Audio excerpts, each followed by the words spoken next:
একমাত্র আপনি উদ্ধার করতে পারেন আমাকে, আমার পরিবারকে। নইলে নইলে পরিবারকে নিয়ে যে আমাকে পথে দাঁড়াতে হবে প্রভু। রোষ বৎস রোষ, এমন অনর্থ যে আমি সইতে পারি না। আমার যে মাথায় রক্ত উঠে যায় রে।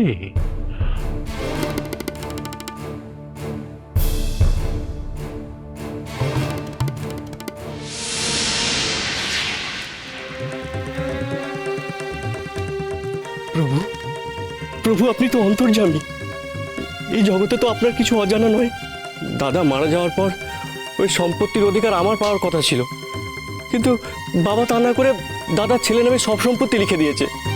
প্রভু আমি নিঃস্ব হয়ে গেছি, প্রভু আমি নিঃস্ব হয়ে গেছি। প্রভু আপনিই বলে দিন আমার এই অবস্থায় কি করণীয়। সরিয়ে দে, সরিয়ে দে, সরিয়ে দে। তোর পথের কাঁটাকে ইহজন্ম থেকে সরিয়ে দে। প্রভু এটাই সঠিক পথ রে। তোর সামনে আর অন্য কোনো উপায় নেই নিজের অধিকার আদায় করার। আছে কি?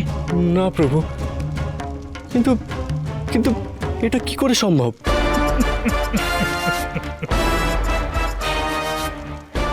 সে ভাবনা আমার। এ কাজের সব দায়িত্ব আমি নেব, কিন্তু এই কাজের জন্য তুই আমায় 100 টঙ্কা আর 10 বিঘে জমি দান করবি।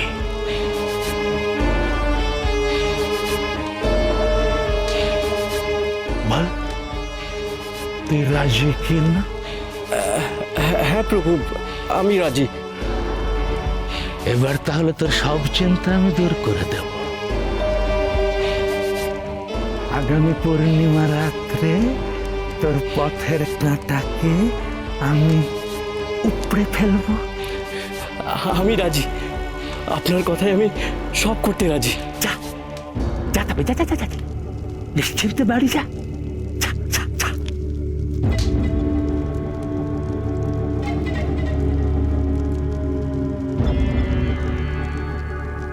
এইভাবে এইভাবে তারাপীঠের সকলে বিপদে পড়ে আমার বশ্যতা স্বীকার করবে।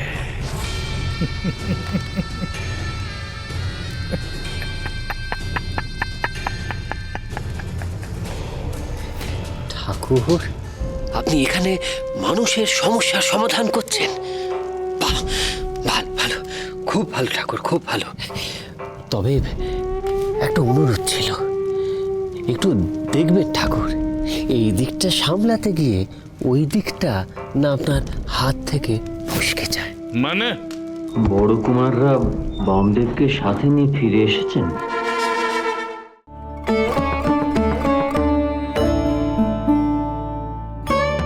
নমস্কার বড় কুমার, রানীমা, বড় রানীমা। জগন্নাথ ধাম ঘুরে এসেছেন আপনারা, সকলের মঙ্গল কুশল তো? আমরা সকলেই ভালো আছি। প্রণাম অগ্রেশ্বর ঠাকুর। কি ব্যাপার, বড় কুমার আর আগের মতো আমার পায়ে পড়ে প্রণাম করছেন না তো? এই 5 দিনে এমন কি হলো? তবে কি উনি সত্যি সত্যি বদলে গেলেন, নাকি ওদের পুরী যেতে দেওয়াটা কি অনুচিত হলো?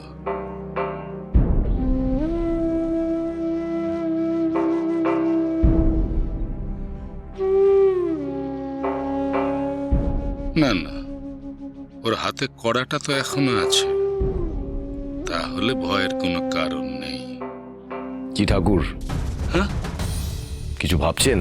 না না না না, ও ইয়ে মানে মা তারা, মা তারা আপনাদের মঙ্গল করুন। জগন্নাথ দেবের প্রসাদ গ্রহণ করুন। নিশ্চয়। এই কে আছিস, যা বড় কুমারের হাত থেকে প্রসাদটা নিয়ে নে। আগে ঠাকুর।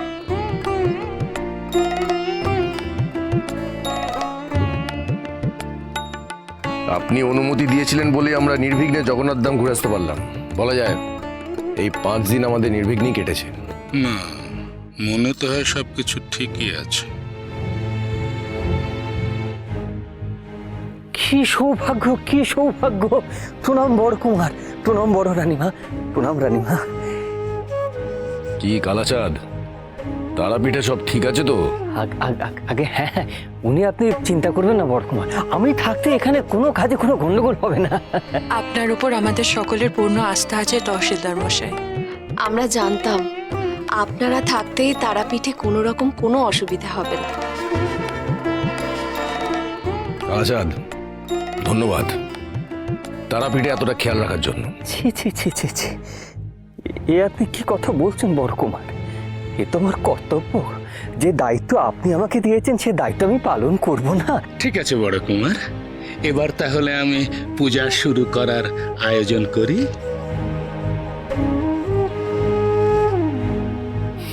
নিশ্চয়ই। বেলা তো অনেক হয়ে গেল, আর বিলম্ব করবেন না। আগে না ঘোড়েশ্বর, ঘোড়েশ্বর।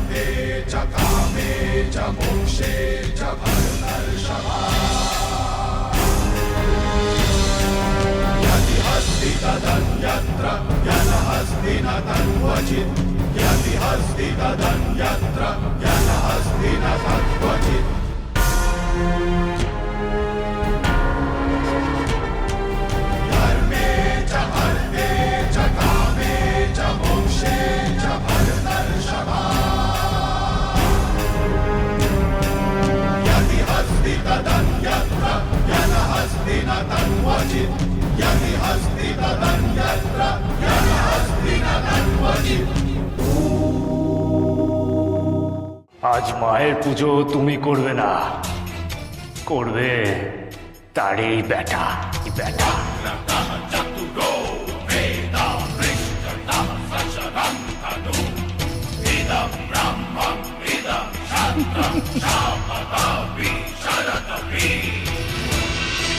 তীর্থযাত্রা করে এসে বোধহয় বামদেবের স্মৃতি লোপ পেয়েছে, নইলে এমন বাতুলের মতো কথা আপনি বলতেন না।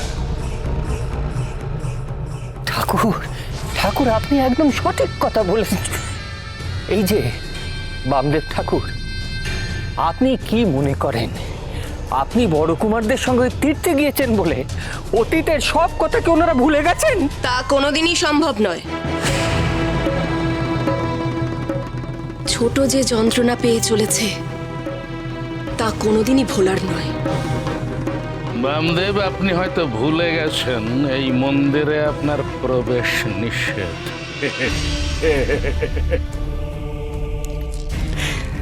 অঘরেশ্বর, আমার বড় মা স্বয়ং তার আলয়ের দুয়ার খুলে রেখেছে তার ভক্তদের জন্য।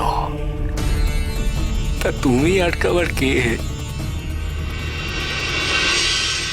বড় ঠাকুর, মায়ের মন্দিরে দাঁড়িয়ে যেন কেউ কোনো অশান্তি না করে। যে নিজের ইচ্ছায় মায়ের মন্দিরে আসা বন্ধ করেছে সে কেন আজ নিজের অধিকার ভোলাচ্ছে? আর কেউ যেন এটাও মনে না করে যে তার ইচ্ছে অনুসারে নিয়ম বদলাবে তারাপীঠ মন্দিরে, সেটা কোনোদিনও সম্ভব নয়। আমি জানি গো, আমি সব জানি গো অন্য ছোট রানীমা।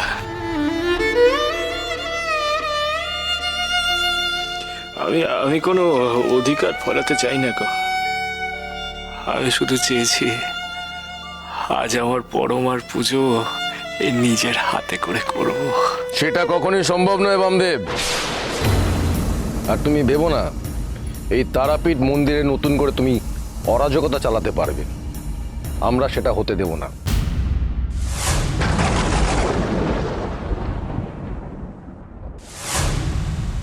মায়ের পুজো আমি করবই। দেখ কি করে বড়